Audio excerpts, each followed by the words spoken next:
just to give a quick kind of lie of the land, who here has got a child that they think might suit a highly selective London school? Yeah, I noticeably didn't put my hand up. My children would definitely not suit a highly selective school for all sorts of reasons, which we probably won't dwell on in this talk. So what we're going to talk about is how you work that out. Like, you've got a sense of it, but what you do with that sense, and how you know if you're going down the right route, and then if you do decide to go down that route, how you don't go completely mad in the process, because it can be quite stressful, and particularly for parents, oddly, more than for children. To help us work this out, I've got a really brilliant panel. Jessie Elzinga is Headmaster of Sevenoaks School in Kent, and Alison Melrose is head teacher at Vale School. So Vale is a prep school. Alison helps lots and lots of people work this one out. And Jessie has been working in this sector for a very long time, and has lots of views about the kinds of schools that suit different kinds of children. So we're going to start with the kind of prep school head. Oh, one other thing I want to ask you. Who has got a child currently in a primary school rather than a prep school, in a state primary? Great. Well, what you've got today then is some free advice, because part of what parents pay for when they send their kids to prep schools like Alison's is all that wisdom of having sent loads of kids through this over the years, and helping and really knowing from quite a young age, you're right for the thing your parents think you should do, or no, these parents have really got it wrong and I'm going to talk you down. And so I'm going to ask Alison, first of all, to give us a sense of the landscape in London. So what's it like?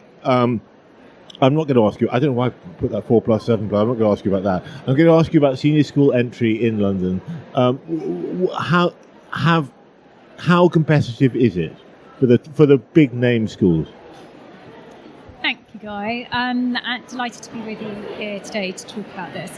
It is competitive. There is no way around it. A bit closer. Bit closer. Can you hear me now? Yeah. Better. Perfect. Thank you. I feel like I should be in a silent disco or something. Mm-hmm. They are literally from that. I know. Well, we should all be having a little dance around later. It is competitive. There is no way around it. The schools are very selective, but they do take it under a considered review. So they will take into account the school that your child has come from. They take the confidential reference that the school has written incredibly seriously, because that gives a very true reflection of your child.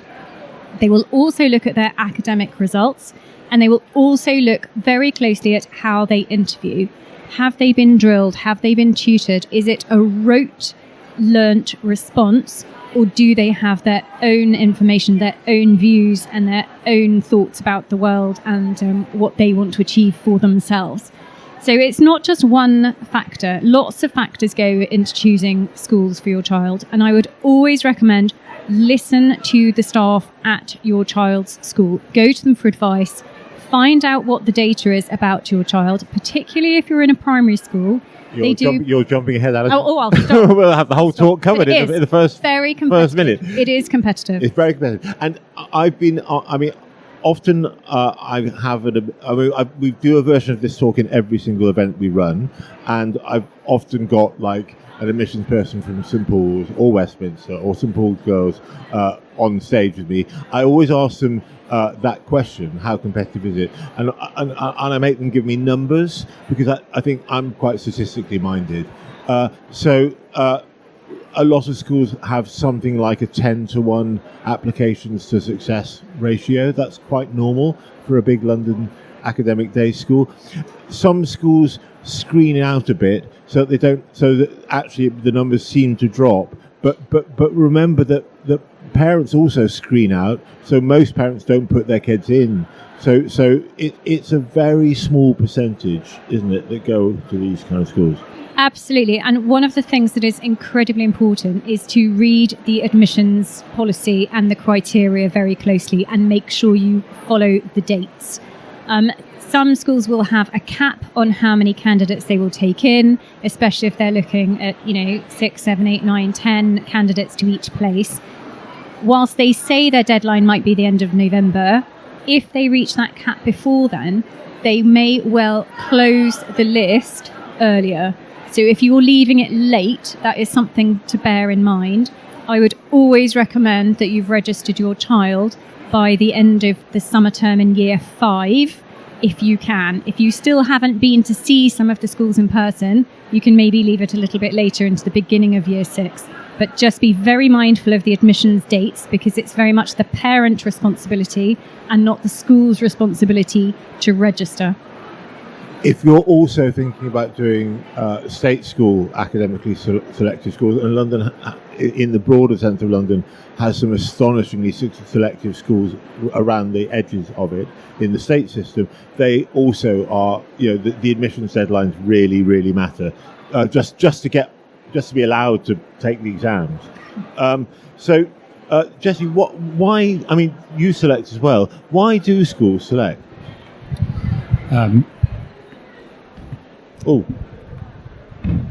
Okay, got a bit more cord there, so you can hear me. Why do schools select? I'm a long distance runner, and I've run the London Marathon a couple times, and I'm going to use an analogy of a marathon, or the metaphor of a marathon, and I'm going to run with this as long as I can. If you've ever watched the London Marathon, which about 50,000 people do, they have different pens. So you've got the elite pen, like where Paula Radcliffe was, or I have a connection to Kenya, so I'm always cheering for the Kenyans who are going out and going to run, possibly even a sub 2-hour marathon. So you got those really elite. And then you have kind of the 2:30 marathon, the 3-hour, the 4-hour, the 5, the 6-hour. Some people doing it in fancy dress, some people doing it for charity. Actually, thousands of people doing it for charity. And most of the people finish. Everyone finishes. And that's kind of what the education journey is like. Everyone's going to finish and get through school. And you can spend a lot of time being really stressed about your time, but you also have to kind of enjoy the journey and realize we're talking about children here.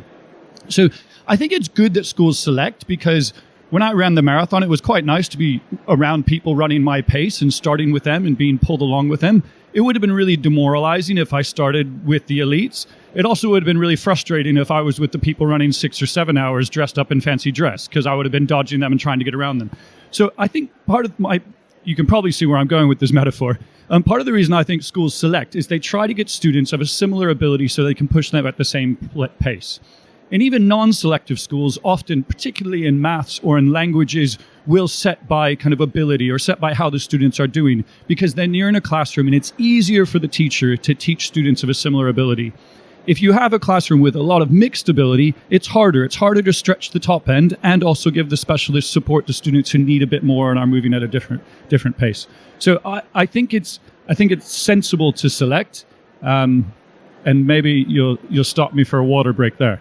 I think that's a very good analogy. I do park runs, and they do a similar thing where it's like, and I want to be. I don't want to be right at the back and having to overtake loads of people at the beginning, but I don't want to be at the front either and kind of wear myself out in the first kind of hour. So that then, that's running is interesting because it's also actually terribly simple to work out where you are. You've got a time. You don't have the equivalent of a time with a child, and particularly when they're quite young. So let's go to both of you. Let's start with you, Alison. You have your non-selective, so you have children coming into your school at kind of what age do they start? 6 months. 6 months. So they come in at 6 months. There's no way.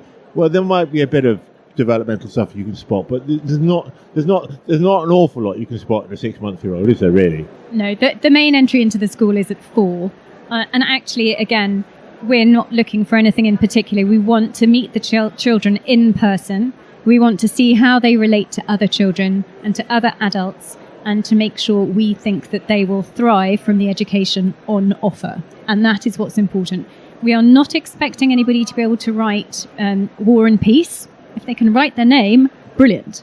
It's that willingness to learn, that wanting to achieve, that innate curiosity that is more of interest at that particular age. There is no need to be tutoring 3-year-olds to get into reception classes. Absolutely not.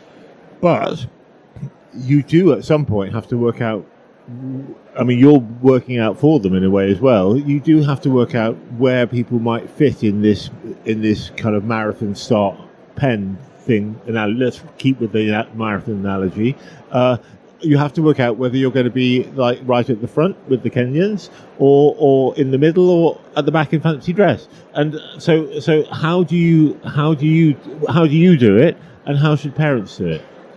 Absolutely. So it's not one thing. We take in a huge range of different factors into account. There will be how they work within the classroom. How engaged are they within their learning? How can they work independently?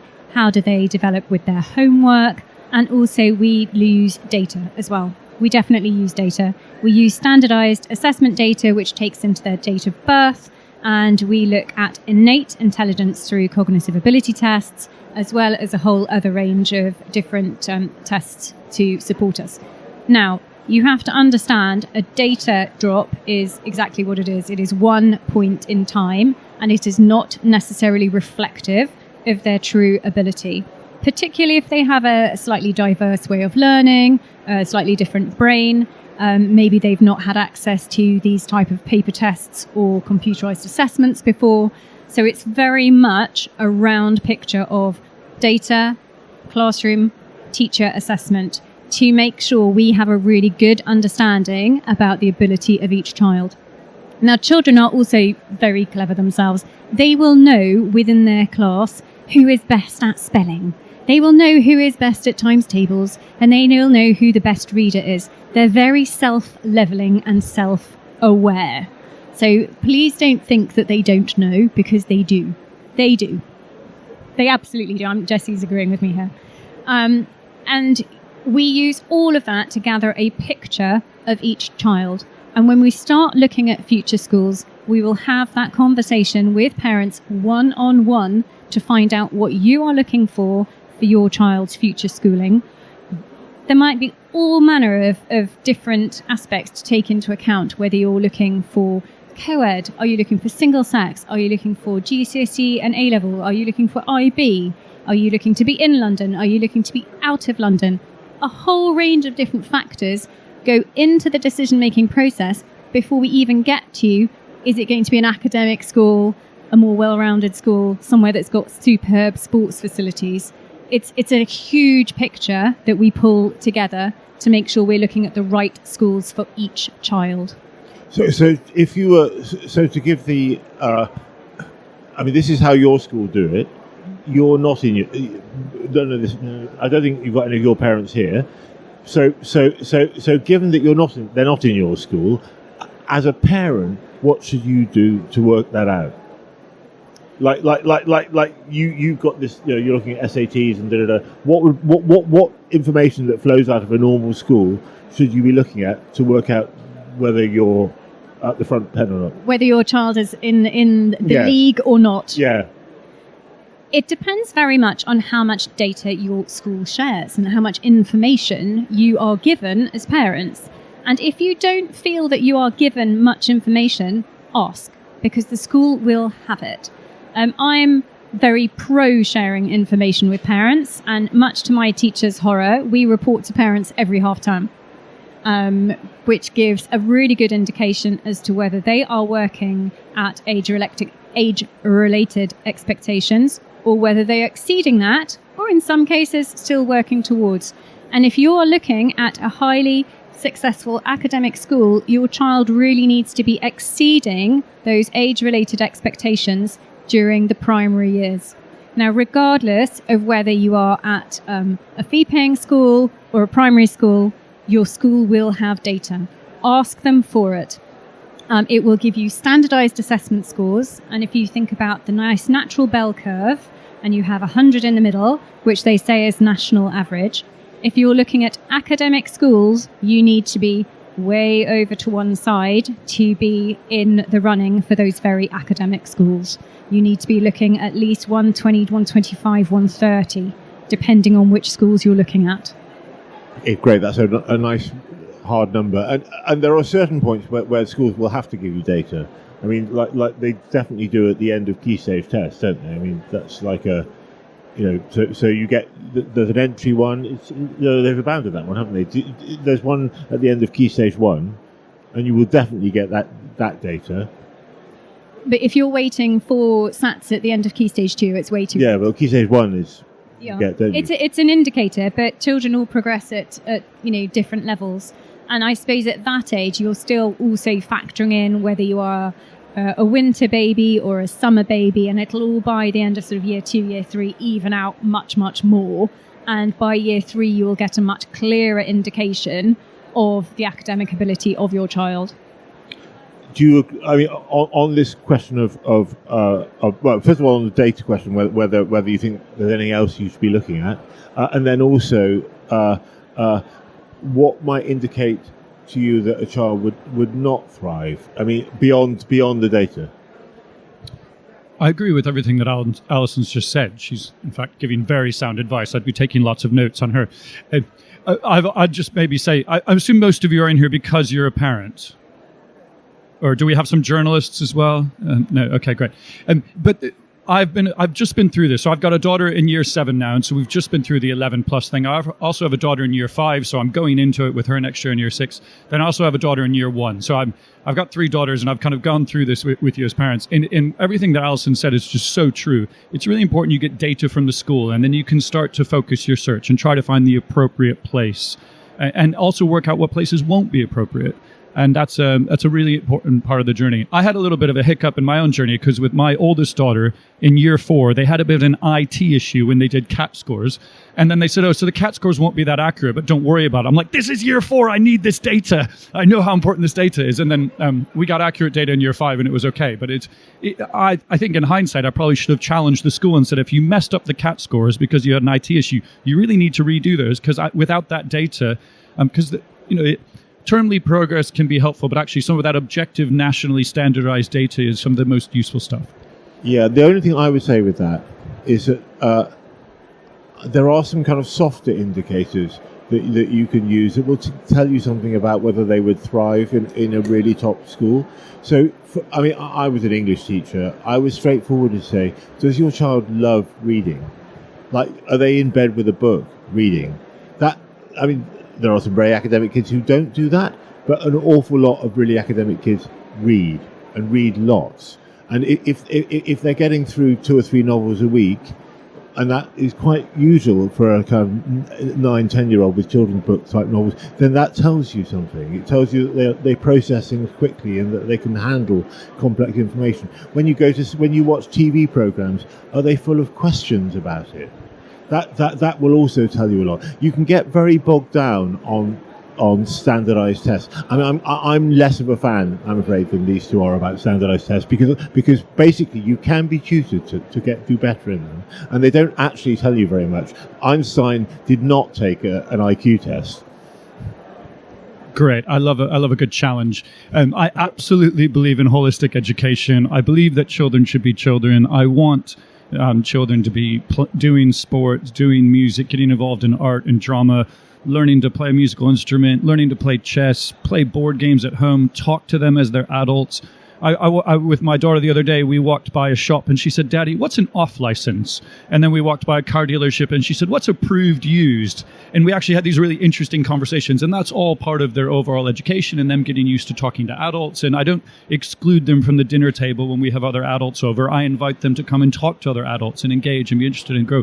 So all of those, through a lot of the co-curriculars and through the life experiences, they're gaining all those soft skills or character traits, the ability to look someone in the eye, empathy, perseverance, resilience, grit. Young people learn so much from music and sport about failure. You don't get things right every time. And you learn all those things, and it makes you a better, stronger person, better prepared for life. And none of that fits in the data or in spreadsheets. It does come out in references from school. It does come out in interviews. At Sevenoaks, when we interview students, we don't do one-on-one interviews and say, what are you reading? Or what do you think of conflict in the Middle East? We actually have the students do group activities and have them sit down with others. And then we actually take a back seat to that and just kind of watch the way they're interacting with others. So actually their ability to collaborate, cooperate, communicate, work as a team, not bully and be unkind to other students. We actually deselect students if we think they're really horrible through the process, even if they have top scores. I've even ended up with parents shouting at me when the results come through because they say, how can my child not get in? I've seen all of the data and they're being really, really aggressive. And I'm like, well, your child was quite aggressive with other students in the interview day. It wasn't good. I wonder where they learned that from. So it is about much more than just data. It's about developing that rounded, wonderful young person that is well prepared to thrive in senior school, but also in life. Can I add about the reading? I absolutely, reading is really important, but reading for meaning is absolutely key. If they are just whizzing through books, great. It doesn't necessarily mean they've understood what they have read about and the inferred information that is hidden within that story and that text. So what's really quite fun when they get to certain year 5, year 4, year 5, year 6, is that you read the same book as your child and then you can have conversations about it. How is this character feeling? What might happen next? Can you predict what happened before it got to this stage? So you have got a discussion about it. The vocabulary, you can read the word, but do you understand what it means? And can you think of any other words that have the same meaning or rhyme with that word? So it's that discussion. It's really, really important. And actually echoing what Jessie said, family dinners, so important. Do you eat together as a family? Do you talk about things together at the dinner table? Are they able to have a conversation with another adult? How confident are they in their own opinions? You know, these are all the little skills. And please do not curtail your child's after-school activities or clubs in year 5 and 6 in favour of exam preparation. They still need all of those enrichment and extracurricular activities to keep them going and keep them motivated. Don't just have it all about schoolwork. Okay, so I mean, on the kind of ideal parenting thing, I think there is also like a lot of parents stop reading to their children quite young, but actually, if you can do it, if you can keep going and reading till certainly up to 10 or 11, it's a great opportunity to do kind of deep comprehension work on what the book is about together. But if you can't do that, and I do accept there is I have to say I couldn't be more pleased when I stopped having to do bedtime reading, because it just freed up hours in the evening. But but you can do a similar thing with watching films together. You you want to make it natural and fun, and if you don't enjoy it, better. Yeah, reading is better, but talking about things together is good. Documentary films, educational. Yeah. A little bit of what was creeping through in what Jessie was saying, it is actually true that to a certain extent you're being assessed as well as your children. So do you want to talk about that? I mean, like to what extent do schools assess the parents? I can definitely answer that. I often have the phone ring from a destination school, and they want to ask about a child who's applied. And they said, oh, yes, we had a lovely meeting with little Tommy or whomever it was. What I really want to ask you about are his parents. So just be really mindful about how you approach the school and their admissions team, because it is all noted down and not necessarily in a positive fashion. I think sometimes when I've, in my career as a head and a deputy head, when I've sat down with parents who are frustrated or angry or we're not meeting their expectations, I start off the conversation by saying, we all want the same thing here. I am on your child's side. I'm here because I care about the progress of the children in my school. I want them to flourish. I want them to exceed. I want them to be the best version of themselves. So we're on the same thing. And often that defuses it because they say, okay, it's not parents versus the school. Not at all. We're all here for the child. But sometimes I do also have to tell parents and challenge them to reflect, is the conversation we're having, what's in the best interest for your child? And we've just got to be careful that parents aren't living vicariously through their children. Parents aren't trying to get their child into a certain school so they can brag about it at a certain dinner party. It's really, you've got to do what's best for your child. And I go back to what Alison said. The school has the data. The school will give you really good advice. If they're advising you for senior schools, they're not trying to crush your child's future, nor are they going to try to place your child in a school where they're going to be doomed for failure. They're going to try to do the right thing. I haven't met anyone in education in recent years that doesn't have the best interest of the child in mind. True, but you several words just jumped out there, which are going to lead nicely into a couple of the next questions. So let's talk about failure, all right? Because that is a key thing to address. So if you're applying for a Westminster or St Paul's Girls or Southampton High or one of the or one of the big selective state schools outside London, the chances are quite high that your child is not going to get in. I mean, that is just the numbers. That is going to happen. And most people who apply don't get a place. Now, failure is a difficult word to use because, of course, we have to, it isn't failure really. But how do you make your child not feel like a failure is a really key question, because we know, I mean, like, there are still 11 plus schools. There are quite a few in the southeast. The whole country used to have 11 plus at one point. And, I mean, the number of people who went on to form great bands or become artists or actors who had failed their 11 plus, and the failing of the 11 plus was the key event of their life, is just phenomenal in an older generation in Britain. So, children feel this thing massively. Once they've been put in for something, not achieving that thing really, however much one sweet talks it, really counts. So how do you deal with that? I mean, you must have that happen every year, or not every year because you're a British Well, I school, don't know, Guy. Many of my children in my school get offers at, frankly, all of their first choice schools. So I don't know what you're talking about. But really, it goes back to the listen to the school, listen to their advice. If you are putting your child in for schools which your school and the staff there have said, okay, that's really ambitious, that's really aspirational, maybe on a really good day, but you need some other choices that you are also comfortable with as senior school options, that is really, really key. Because, as Guy said, it is a numbers game. It might well be that they were academically able enough, but there were just so many candidates, they can't all have a place. And that's just the way it is. It's tough. It's really tough. I mean, you can see the queues outside Emmanuel on a Saturday morning when they're doing assessment season, and that is quite intimidating for the children in itself. So the move to having some of the initial assessments online in the schools that they attend already has been very positive. But it is a process for them. So my advice would definitely be, listen to the school. It's got to be the right school for your child. If you have tutored your child just to get into a school and then you take that additional support away, they are likely to remain at the bottom end of that cohort, and that then has an effect on their self-esteem, just like not necessarily getting a place in the first place. So really, you have to look at it very objectively. Are these the right schools for my child to apply to?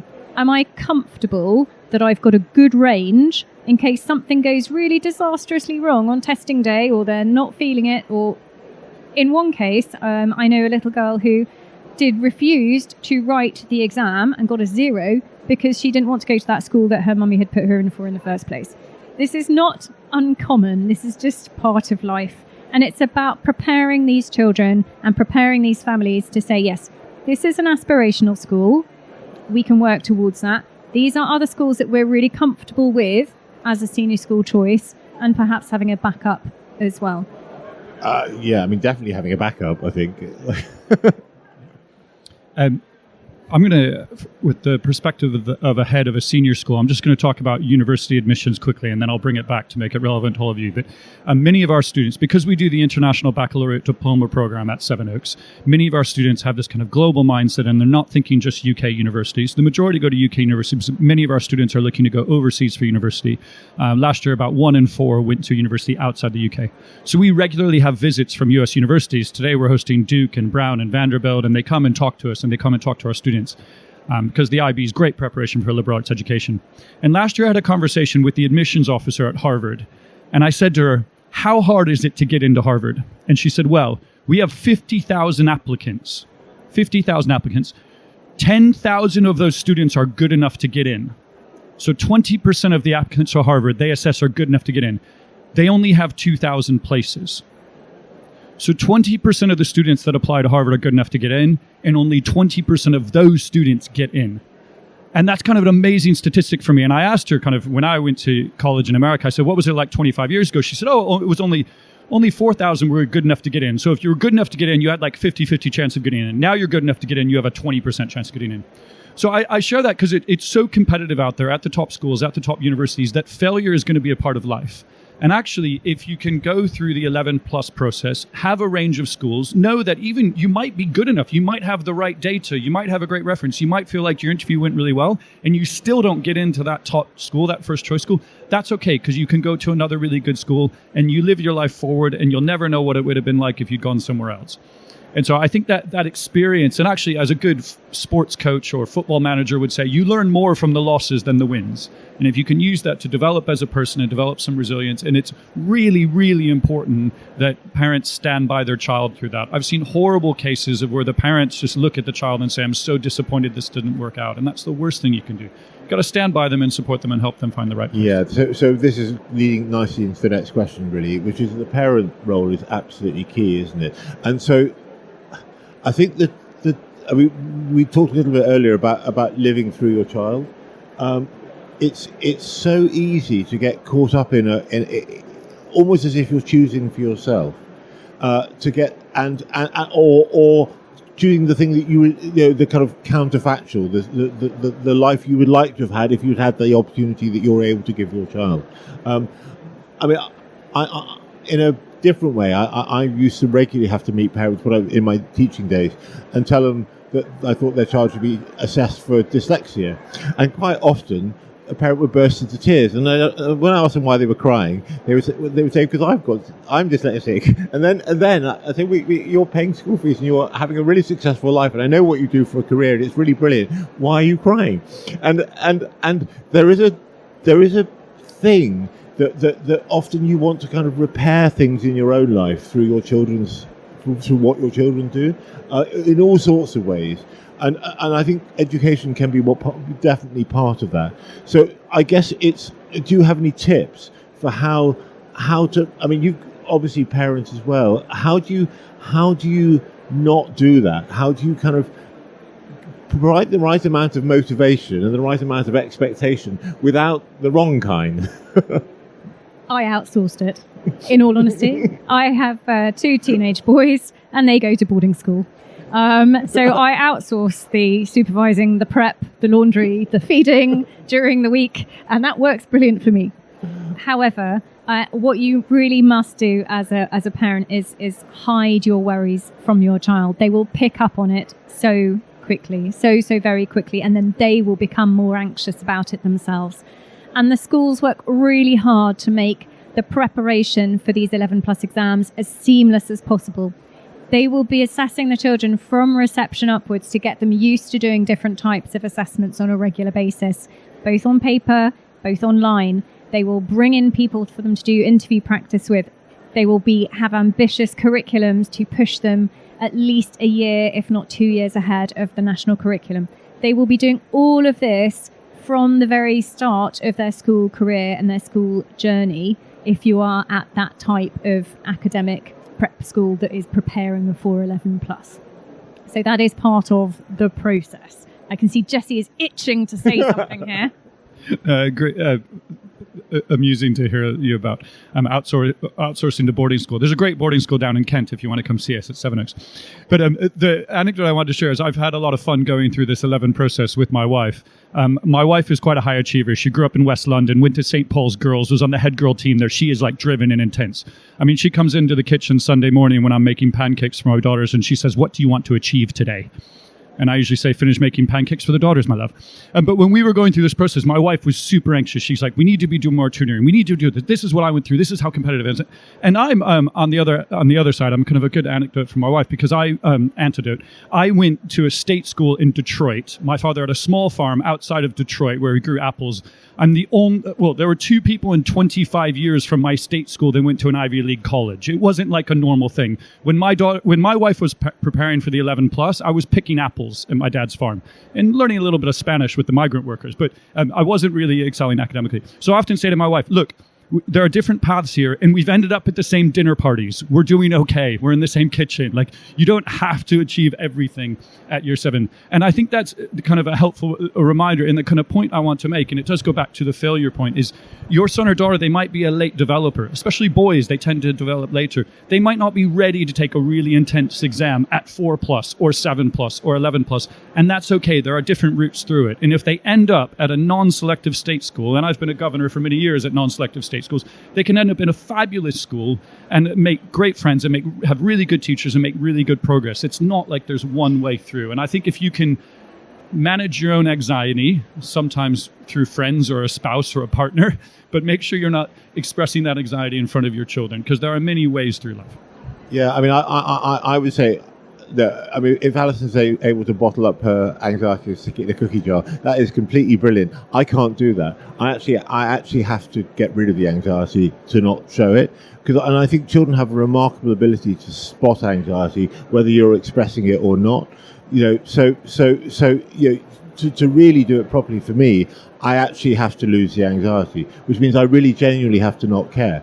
And there's a great I got a similar anecdote to Jess's, actually. One of my oldest friends is now Vice Chancellor at the LSE. He's American, like Jesse, came to the UK as a postgrad student. He left school at 18, didn't go to university, went to New York, did bum office jobs and was in rock and roll bands and did absolutely nothing, and didn't go back to university until he was 25. And he's ended up as Vice Chancellor at the LSE. And that is quite common, actually, in academia. I've got another friend who's just been made a history professor at Oxford. He went and did drama in a Midlands Polytechnic after school, having failed all his A-levels, and ended up as a history professor at Oxford. It's on the marathon thing, it's actually about, there's an interesting thing that it's about how you really sustain yourself for life, not passing a hoop at 11. It's very much about the journey. Very much about the journey. You might have a very academic child, but putting them in a very academic school is not going to suit them, and they might need maybe a smaller school that is more nurturing, has stronger pastoral care, has a broader range of subjects. It doesn't mean they're not necessarily going to achieve the same outcomes at the end. They might even do better, but from a personal point of view, from their own personal point of view, they will have thrived more and been more personally successful than being put in a very pressurized, very academic situation. And I say this through a family I saw earlier this week, who 3 girls went to a very academic school, and for whatever reason, the academics was absolutely fine, but the anxiety grew and it turned into something that was unmanageable, and eating disorders and friendship challenges. And actually they ended up going to a different school where they have absolutely blossomed and thrived, and they've come out of the other end with excellent results. Yeah, I mean, just quickly to set you up, this is a chance for a shameless Sevenoaks plug. My partner's... I've been doing that at every chance. Yeah, my partner's twin sister went to Sevenoaks in 6th form, became a head girl, and had not succeeded at school at all well before that, and has had an unbelievable career since. So I guess what I would ask you to talk about is what kinds of children thrive in a school like Sevenoaks, and why it does such a great job, and how it's different from a St Paul's or Westminster. If you think it is. I think one of the approaches that we take at Sevenoaks, and it refers to something I said earlier, is I genuinely care about the well-being of the children in a holistic education. I often say that at Sevenoaks, and actually this is true of a lot of independent schools, they learn as much outside of the classroom as they do inside the classroom. They will learn all those life skills and character traits about communication and perseverance and and grit and collaboration and cooperation. They'll learn that through doing Duke of Edinburgh scheme or Model United Nations or climbing or chess club or sailing. We've got a 100-acre campus. We have tons of space, 24 different sports. We do all sorts of different music and drama. We're doing Guys and Dolls, the musical. I was at the show last night. So through all of those range of opportunities, and a lot of them find meaning and purpose and joy. I said this to our director of drama this morning, and when I wrote to him after Guys and Dolls last night, I said, I've never seen our Performing Arts Centre full of so much joy, just laughing about Luck Be a Lady and Nathan Detroit in the Guys and Dolls musical. And I think just having all of those opportunities co-curricular is so important. And then the second part is, alongside the academics and the co-curriculars, is I certainly want to send my children to a school where they're really going to be cared for and looked after. I spend a lot of time in my assemblies not talking. I try to make a point in our school assemblies never to talk about academic results. We're in the league tables and we're there. Our parents are driven. Our kids are driven. The last thing I need to say is, oh, this year's year 11 beat last year's year 11 in GCSE. They don't need to hear that. They don't need any more pressure. What I talk to them about is the importance of sleep, and that the most important thing they can do at their age is sleep. It's really good for their emotional resilience, for their well-being. It's really good for their brain. Your memory processes things when you sleep. You remember what you've done that day. And also, your brain is well rested and fully charged to operate at peak cognitive abilities the next day if you've slept really well. So I talk to my students about sleep, about well-being, about the importance of exercise, time outdoors, spending time in nature. And we do that's what our focus and emphasis is on. And I say to the students as we go back and look at this research, I often quote one of my favorite professors at Yale who teaches, Laurie Santos, who teaches a course on happiness. She does brilliant podcasts about happiness, and she talks about everything from sleep to having a dog. And I quote those sorts of things because I want the students to learn how to look after themselves and their friends and family and live really meaningful, fulfilling lives. Okay, we have completely overrun. I'm really sorry.